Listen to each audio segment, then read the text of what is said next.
Hello student. Next जो आपके पास unit है फॉर योर +1 क्लास वो रहता है chemical bonding and molecular structure के ऊपर।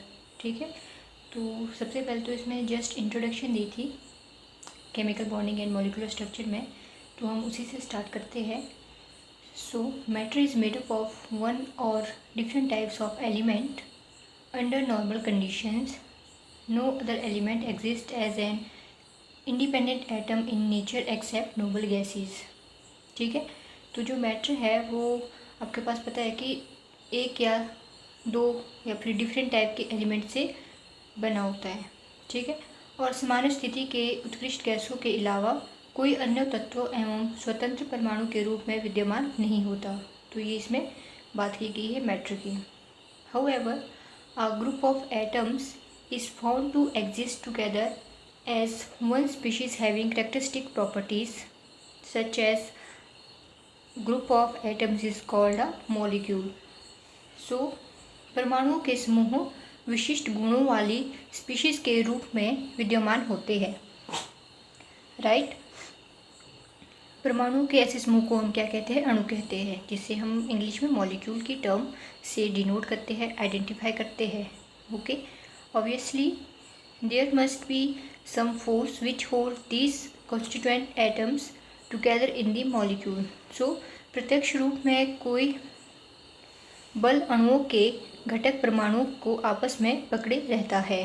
तो कुछ आपके पास पता है कि कुछ फोर्सेस तो होंगी जो इन एटम्स को आपस में कंबाइन करके रखता है और हमारे पास जो मॉलिक्यूल है उसकी फॉर्मेशन देता है।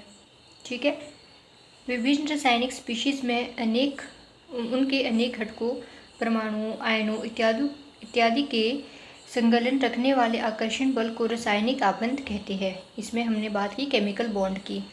सो केमिकल बॉन्ड आपके पास क्या होता है? The attractive force which holds various constituents, जैसे आपके पास एटम्स हो गए, आयन्स हो गए, etcetera, together in different chemical species is called a chemical bond.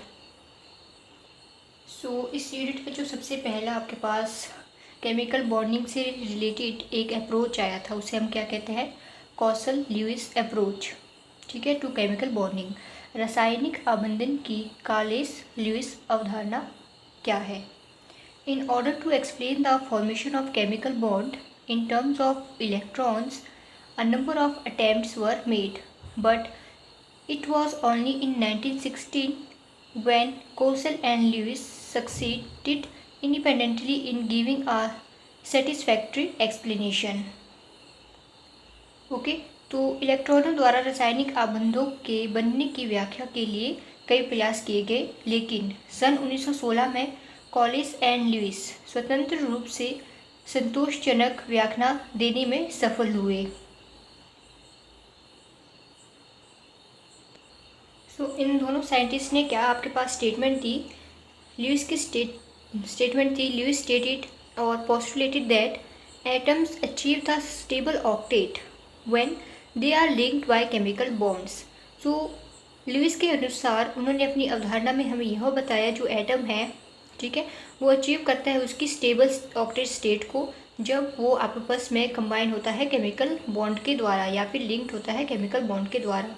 सो ये थी आपके पास ल्यूइस ने जो हमें स्टेटमेंट दी थी। ठीक है, और कुछ इंपॉर्टेंट टर्म्स थी ल्यूइस की, जैसे ल्यूइस सिंबल की बात करें। सो ल्यूइस सिंबल भी इन्होंने हमारे पास दिए थे। The in the formation of molecule only the outer shell electron take part in chemical combination and they were known as valence electron. तो वैलेंस इलेक्ट्रॉन की यहाँ पर बात की गई है। जब आपके पास मॉलिक्यूल की फॉर्मेशन होती है, किसी भी मॉलिक्यूल की आप फॉर्मेशन कर रहे हैं, तो जो आपके पास बाहरी कोश में आउटर शेल के इलेक्ट्रॉन है वही उसमें पार्ट लेंगे मॉलिक्यूल की फॉर्मेशन करने के अकॉर्डिंग। ठीक है, उस केमिकल कॉम्बिनेशन के प्रोसेस में। और इस फिनोमिना को क्या कहा गया, या इन इलेक्ट्रॉन्स को हमने क्या टर्म्स थी? वो टर्म थी वैलेंस इलेक्ट्रॉन की। ठीक है, G N. Lewis introduce a simple notation to represent valence electron in an atom. तो इन्होंने सिंपल नोटेशन दी थी अपने जो वैलेंस इलेक्ट्रॉन्स यहाँ पे बात की गई है उनको इंट्रोड्यूस करने के लिए। ठीक है, तो इसी नोटेशन को हम आज ल्यूइस सिंबल के नाम से जानते हैं।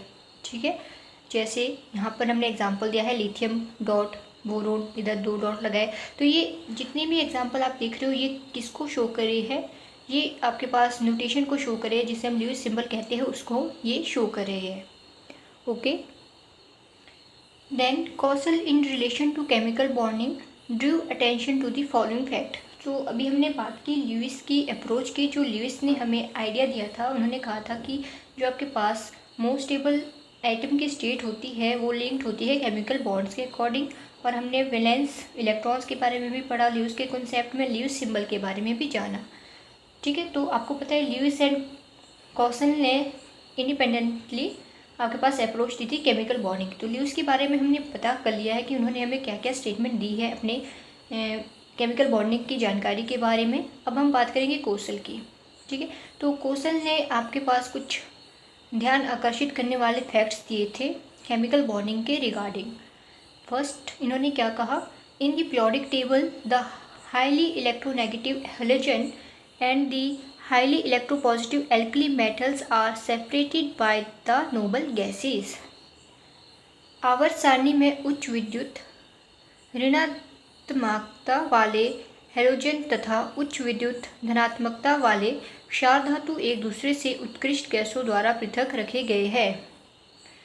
सो सिंपल अगर हम इसको समझे तो पीरियोडिक टेबल में आपके पास जो हाईली इलेक्ट्रोनेगेटिव हैलोजेंस है या फिर अब बात करें हाईली इलेक्ट्रोपॉजिटिव एल्कली मेटल्स की, वो सेपरेटेड किए जाते हैं बाय द नोबल गैस के थ्रू। फर्स्ट इनके पास हमारे पास फैक्ट इन्होंने हमें ये दिया था। सेकंड उन्होंने जो हमें बात कही वो थी the formation of a negative ion from a halogen atom and a positive ion from an alkali metal atom is associated with a gain and loss of an electron by the respective atoms। Halogen परमाणु के ऋणायन तथा क्षार से धनायन का निर्माण संबंधित परमाणु द्वारा क्रमशः एक इलेक्ट्रॉन ग्रहण करने तथा एक इलेक्ट्रॉन मुक्त होने के फलस्वरूप होता है।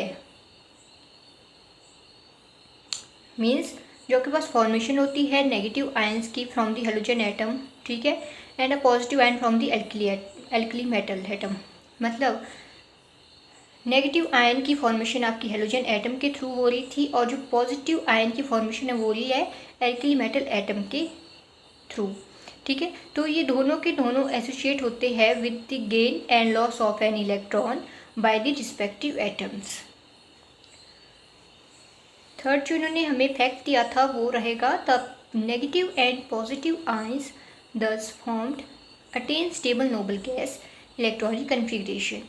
The noble gases have a particularly stable outer shell electronic configuration of 8, जिसे हम ऑक्टेट कहते हैं इलेक्ट्रॉन। तो नोबल गैस की आउटर शेल इलेक्ट्रॉनिक कन्फिग्रेशन क्या रहती है, NH2NP6। सो इस प्रकार निर्मित ऋणायन तथा धनायन उत्कृष्ट गैसों के स्थायी इलेक्ट्रॉनिक विन्यास को प्राप्त करते हैं। उत्कृष्ट गैसों में बाह्यतम कोश का 8 इलेक्ट्रॉन वाला अष्टक विन्यास NH2NP6 विशेष रूप से स्थायी होता है। लास्ट जो इनके पास अपनी स्टेटमेंट रहती है वो है the negative and positive ions are stabilised by electrostatic attraction.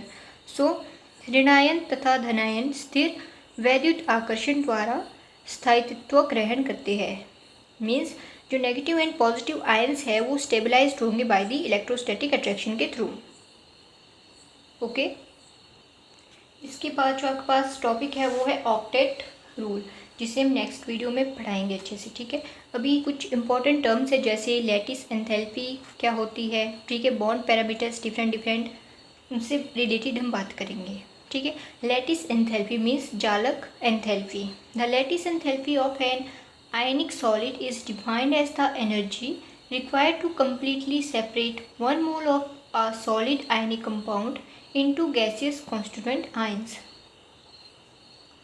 किसी आयनिक ठोस के एक गोल यौगिक को गैसीय अवस्था में संगठन आयनों में पृथक करने के लिए आवश्यक ऊर्जा को उस यौगिक की जालक एंथैल्पी कहते हैं। बॉन्ड पैरामीटर्स मीन्स आबंध प्राचल। सो बॉन्ड पैरामीटर्स में फर्स्ट वन है बॉन्ड लेंथ। आबंध लंबाई. It is defined as the equilibrium distance between the nuclei of two bonded atoms in a molecule.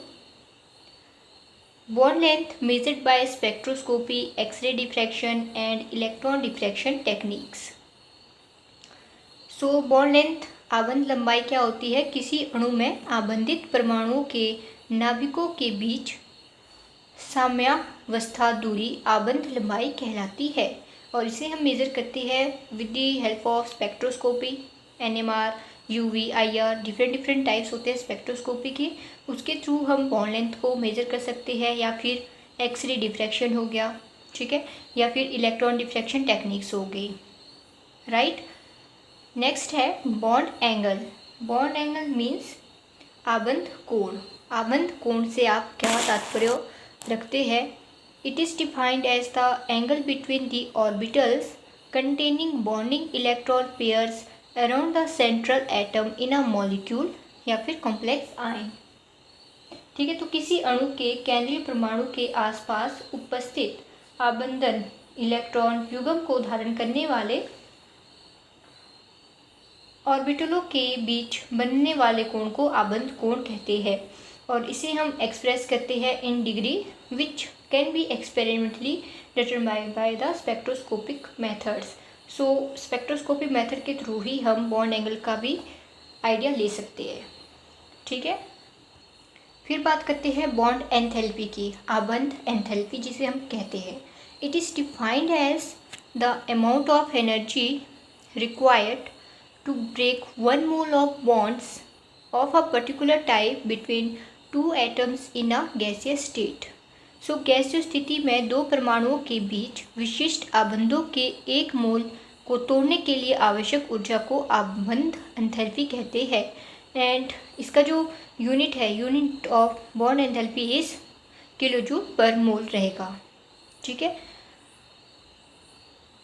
So simply अगर हम इसको समझे बॉन्ड एंथैल्पी क्या, आप क्या समझ रहे हो सिंपल लैंग्वेज में, तो इसमें हम डिफाइन करते हैं ऐसा अमाउंट ऑफ एनर्जी, कितना अमाउंट ऑफ एनर्जी हमें रिक्वायर हो रहा है ब्रेक करने के लिए एक मोल ऑफ बॉन्ड को, ठीक है, of a particular type between two atoms in a gaseous state.